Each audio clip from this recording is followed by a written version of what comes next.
So if you run the synthesis and implementation on the FIFO buffer example we have done, you're going to see that none of the BRAM is being used. The utilization is 0, 0, just lookup tables and a few flip-flops.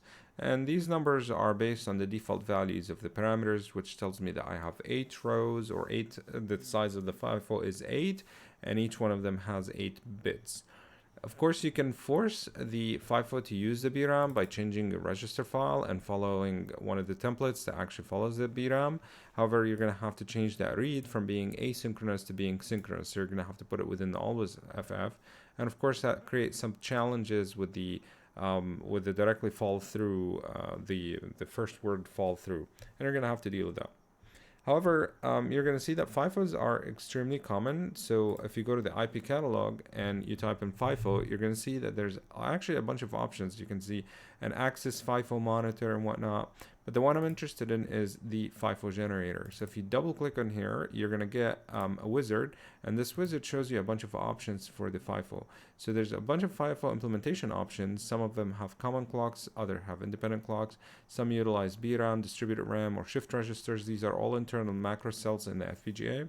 If you're interested in a specific one that actually utilizes the BRAM, you can see that you can block RAM is BRAM. You can see that this is one with the common clock, and this is one another one here with the independent clock, and you can see which one would you want. For example, one tells me non-symmetric aspect ratio. That means different read and write data widths. That means you might be able to write 8 bits and read 16 bits, or it's you write 16 bits and then you read them like basically in halves in 8 bits. Like this is basically asymmetric, or if you want it to be symmetric. For the common clocks and the independent clock, I want to mention a couple of things about it, because towards later on we're gonna probably utilize one of the independent clocks. As it turns out, that FIFO buffers are used to connect two systems that are operating in different speeds. And different speeds means they're utilizing different clocks. So the FIFO buffer we constructed uses only a single clock for the read and the write.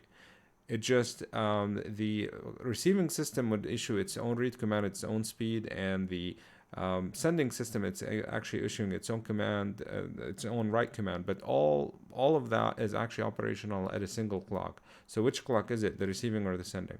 Sometimes you will want type of buffer that actually utilizes the input has, or the right side would have a single clock and the read side would have a different clock. So you're going to see a read clock and a write clock in here, and these are independent clocks.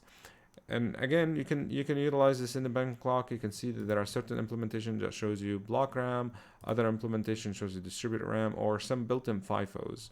And of course, you're going to have to see whether you want the first word fall through, for example, number 2, like the built-in FIFO supports that, but it doesn't implement it in BRAM and whatnot, and you're going to have to go through this.